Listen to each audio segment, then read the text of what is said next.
السلام علیکم ورحمت الله وبرکاتو. قدرمن افغانان ورونو موږ راغلي سویټزرلینډ ته. سویټزرلینډ دا کوم ښار دی؟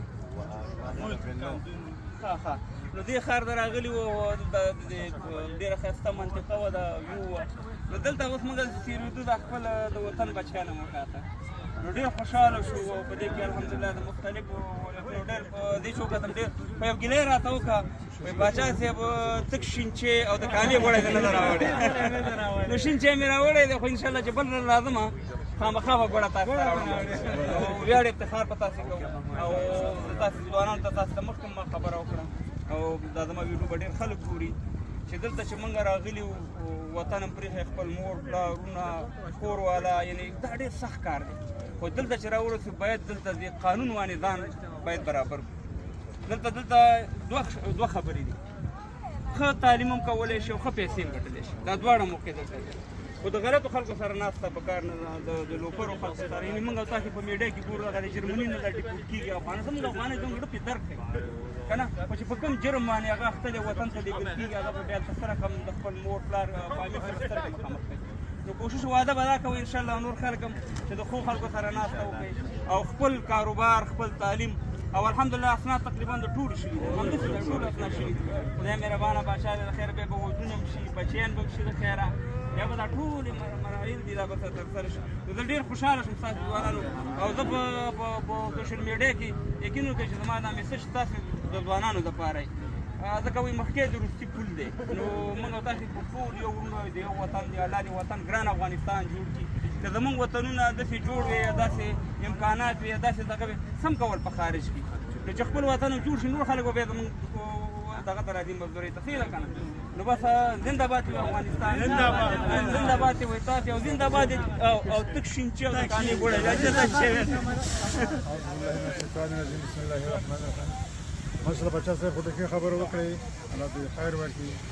همیشه د برونو د خبرې کوي، ځکه کار د ځان یو سبق دی، لږ درس چاته چې ورکوي. موږ خپله ورونه غټ دی، خو دا مستقیم غټ نه وي پیدا شوي.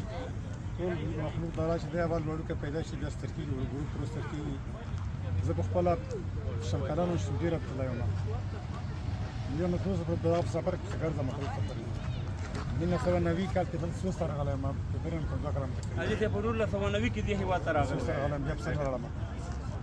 نو زه هم 3 ژبې 5 ژبې هم پرې خبرې هم کولی شم. خو د انسان بنیاد چې لکه بچا صاحب شروع دی اول دین دی. کله ګاډی روډ روانې دا ټرین پټۍ روانې شي منزل مقصد ته رسېږي، چې کله پټۍ نه تاو شي سیټ چپه کېږي. په دغه ملک کې خو بدلي نو خط دنیا هم خبره ده، موږ تاسو ته خبر یو چې دا 2 شي نه ډېر زیات یو دیني ده، خو دا غیر مسلمان دي او یو نشي تماشې دي.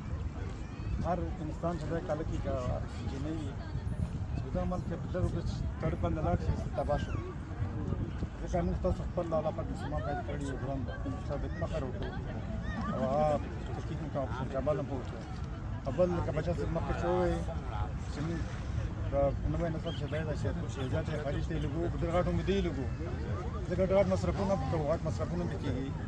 نو چې دا یا نه به چې خدا ناخسته بدنامه خالي لاسونه راشي، هلته ټول فامیل یې تباه پروت وي، مور پلار یې مریضان وي، د علاج پیسې نه وي ورسره. دلته موږ تاسو بې ځایه ګرځو، زموږ ژوند خو الله مرګ ډېر بهتر وي.